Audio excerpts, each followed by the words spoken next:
À la fin de cette première année, je constate que le président de la République a réussi à instaurer un climat de sérénité et de confiance sur le plan social, sur le plan politique. Climat très favorable à l'émergence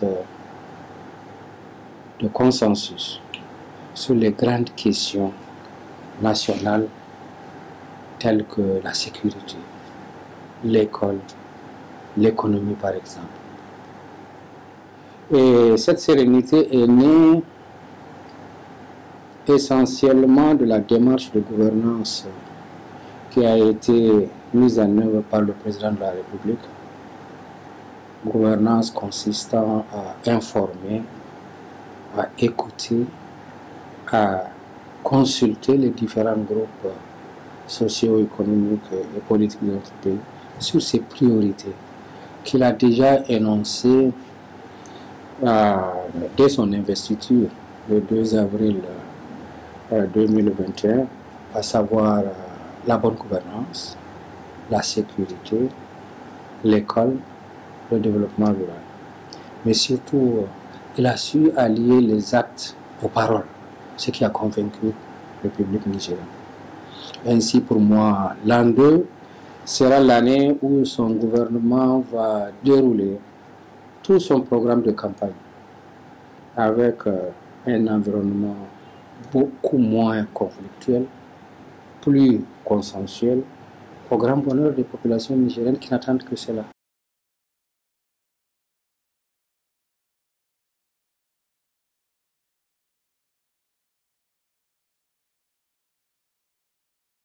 Avant d'énumérer les défis, il convient de préciser les priorités qui sont assignées au secteur agricole, et particulièrement à la production végétale.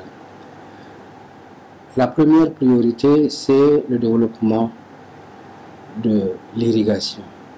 Parce qu'en effet, malgré de nombreuses années d'efforts qui ont été faits et qui ont contribué à augmenter de façon très significative les productions agricoles, surtout pluviales, il a suffi simplement d'une année de sécheresse, notamment l'année 2021, pour tout remettre en cause. Donc, l'irrigation est considérée comme la première priorité en matière de production végétale. La deuxième priorité, c'est les services aux producteurs, notamment les engrais, les semences améliorées, le matériel et l'équipement agricole, l'encadrement, le financement. Et enfin, la troisième priorité, c'est le stockage, la transformation et la commercialisation. Voilà les priorités qui sont assignées au secteur de production végétale. Et en regardant ces priorités, l'État a investi.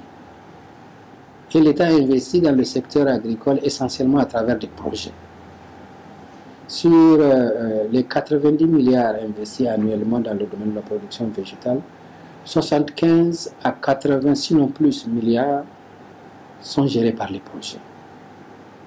Il se trouve que ces projets ne sont pas toujours alignés sur ces priorités que j'ai mentionnées plus haut. Donc, c'est le premier défi, amener les projets à financer les priorités qui sont identifiées par le gouvernement. Le deuxième défi, c'est même l'efficacité de ces financements. L'efficacité de ces financements s'entend par la réalisation des prévisions. Ce n'est pas toujours, et c'est très fréquent, que les prévisions ne soient pas atteintes.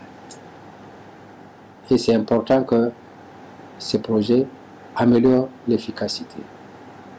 Ensuite, la faible consommation de crédit. Par exemple, en 2021, il a été libéré 90% des financements prévus pour le développement rural. Seuls 53% ont été consommés. Cette capacité de consommation de crédit est très faible. Cela est dû à des facteurs internes aux unités de gestion des projets, à des facteurs liés aux partenaires qui ont des procédures assez longues et assez souvent à la faiblesse des prestataires, surtout pour les travaux. Donc, pour nous, il est important que ces investissements publics soient alignés dès leur conception. Ça veut dire qu'ils prennent en compte les priorités de l'État. Ça, c'est la première des choses.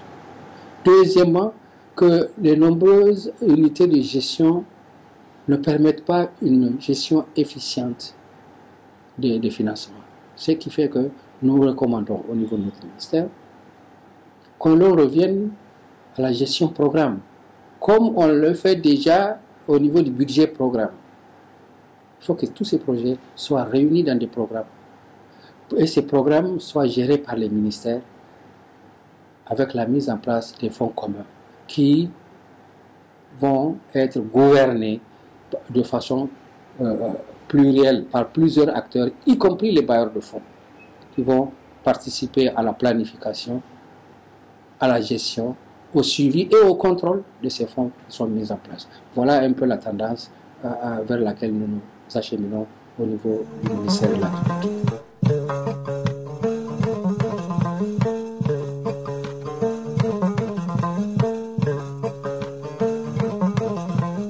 Nous avons trouvé des réformes en cours et nous avons initié de nouvelles.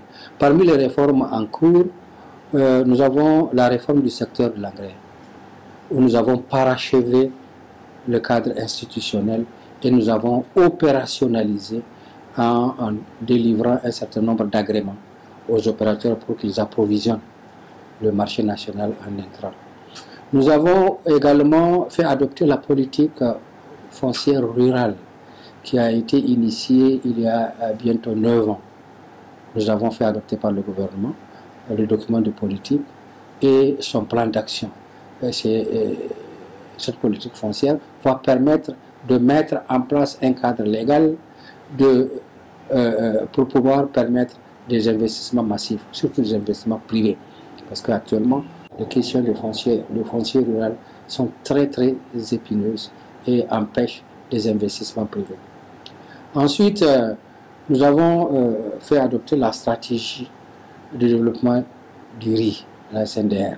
C'est une stratégie dont l'élaboration a été initiée il y a 3 ans et que nous avons fait adopter. Son objectif est de satisfaire les besoins en riz, les besoins nationaux en riz, d'ici 2030 et même d'en exporter le supplément.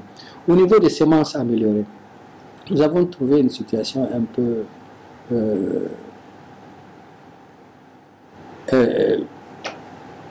non désirable, je dirais. Parce que les semenciers, les producteurs de semences produisent pour l'État, pour vendre à l'État. Ce qui n'est pas normal. Ils doivent produire pour vendre aux producteurs agricoles. Alors le résultat est que si l'État n'achète pas, ce sont des problèmes de stock, difficulté de stock à écouler.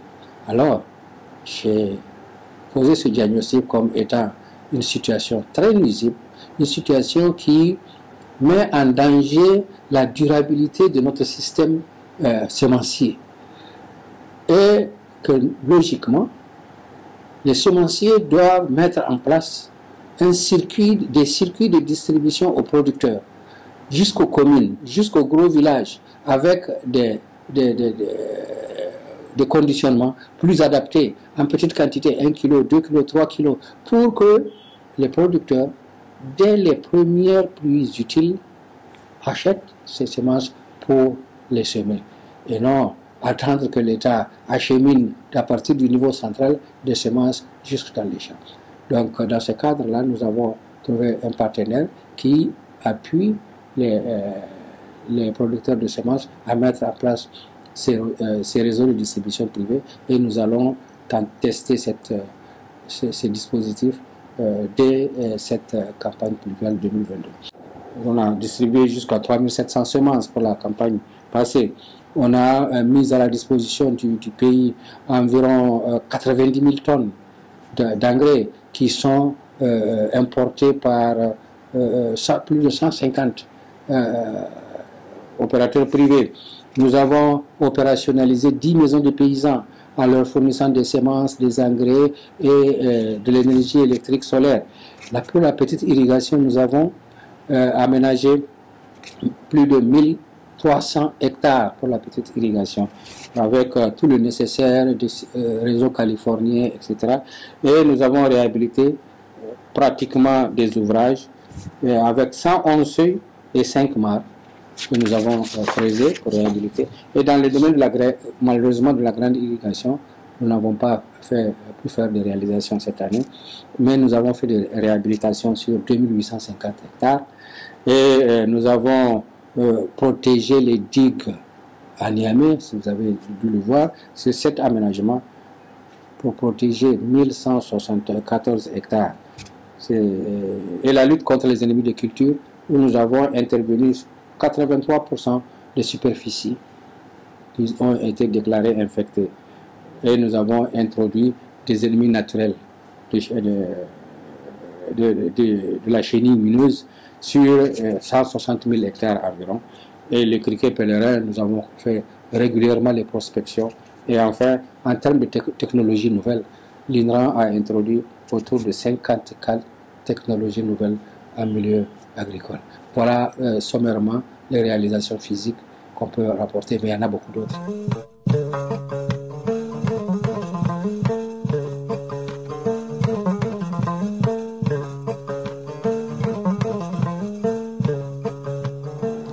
Notre département ministériel a tiré la sonnette d'alarme très tôt.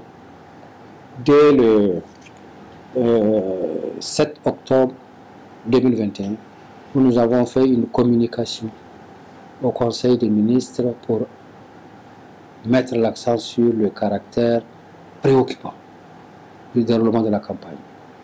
Nous suspections déjà que cette campagne risque de ne pas répondre à nos attentes.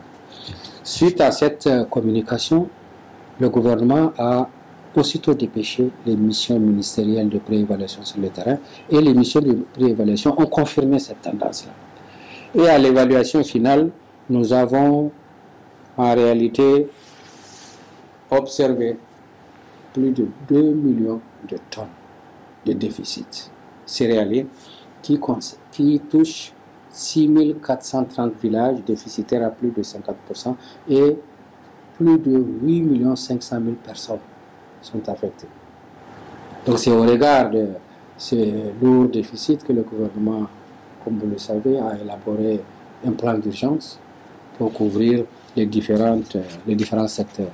Dans le domaine agricole, nous avons élaboré un plan d'urgence de culture irriguée d'environ 11,4 milliards qui doivent nous permettre de produire plus de 150 000 tonnes d'équivalent céréalier. Actuellement, nous avons mis ce programme en œuvre sur environ 40% de prévisions et on constate actuellement au niveau des grands centres de consommation, au niveau des villes, une disponibilité assez substantielle de produits maraîchers. Et concernant Niamey, actuellement, nous sommes inondés de pommes de terre en provenance de la zone de Bonkoukou, que vous connaissez bien. Donc, pour l'instant, ça évolue bien, les cultures irriguées du plan d'urgence du ministère de l'Agriculture. Actuellement, les marchés sont approvisionnés en produits maraîchers. Après tout, le volet urgence de l'agriculture, c'est les cultures irriguées. Actuellement, c'est le maraîchage. Et vous avez sur les marchés suffisamment de produits maraîchers, salades, choux, pommes de terre actuellement qui commencent à venir en Niamey. Donc pour nous, le programme d'urgence volet agriculture est en train de porter ses fruits.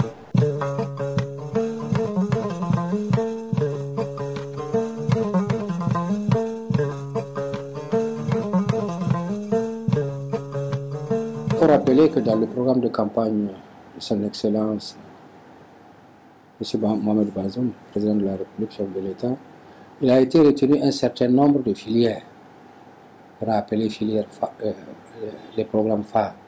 C'est le cas du niébé, c'est le cas de l'oignon, c'est le cas du riz, c'est le cas de la tomate, du sésame, pommes de terre, canne à sucre. Normalement, ces cultures doivent être développées pour aboutir à la mise en place de l'agro-industrie.